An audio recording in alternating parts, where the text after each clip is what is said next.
Sa kabila ng pagbaba ng halaga ng piso kontra dolyar, hindi humina ang ekonomiya ng Pilipinas.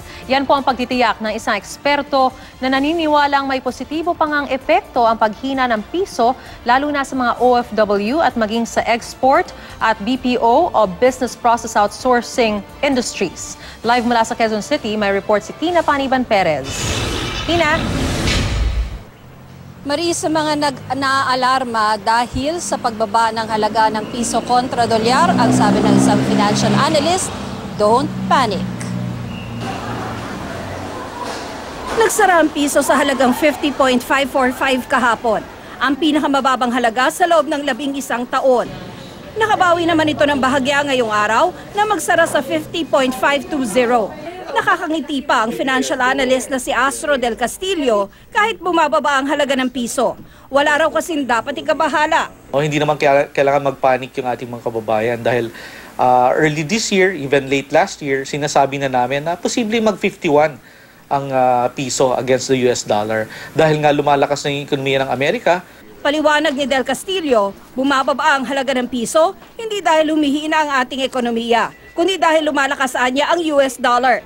Nakabawas daw sa negatibong epekto ng pagbaba ng halaga ng piso ang pagbaba ng presyo ng mga produktong petrolyo, ang matatag daw na presyo ng mga bilihin at ang pagkakaroon umano ng trabaho ng maraming Pilipino.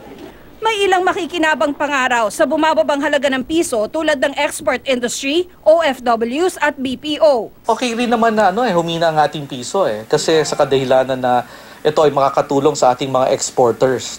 Tatamaan naman ang mga manufacturer na bumibili pa ng raw materials sa abroad at ang mahihilig bumili ng mga imported na produkto pero hindi raw ang lokal na produkto at basic goods. As of now, we can only hold on to what BSP and NED has been saying, that the inflation rate, which is affected by the cost of exchange of currency, is still within manageable level. Let's see how the manufacturers would be reacting if it goes beyond the expected inflation rate.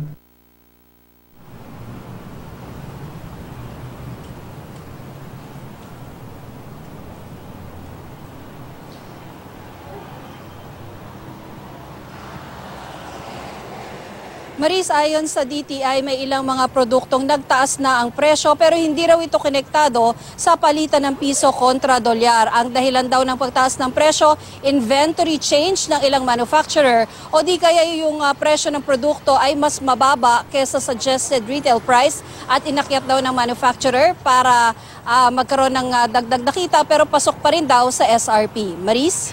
Alright, Tina, hindi nga natin kontrolado yung pagtaas o pagbaba ng halaga ng dolyar kontra sa piso.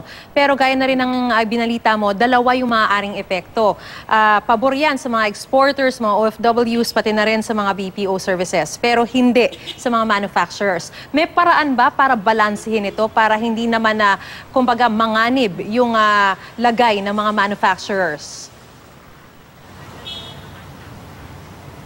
Ang sabi nung nakausap nating financial analyst, yung mga manufacturer naman daw, lalo na yung mga bumibili ng raw materials sa ibang bansa, sanay na raw sila dun sa papalit-palit na halaga ng piso kontra dolyar. May mga manufacturer daw na na-anticipate na ito at nakapag-order na raw sila ahead of time mula sa ibang bansa nang mas mababa pa yung presyo bago nagpalit itong foreign exchange rate, Maris. Kung magiging long term at magpapatuloy pa yung pagbaba ng piso, hindi ba maaapektuhan pa rin yung mga karaniwang mamamayan, yung mga sambayan ng Pilipino?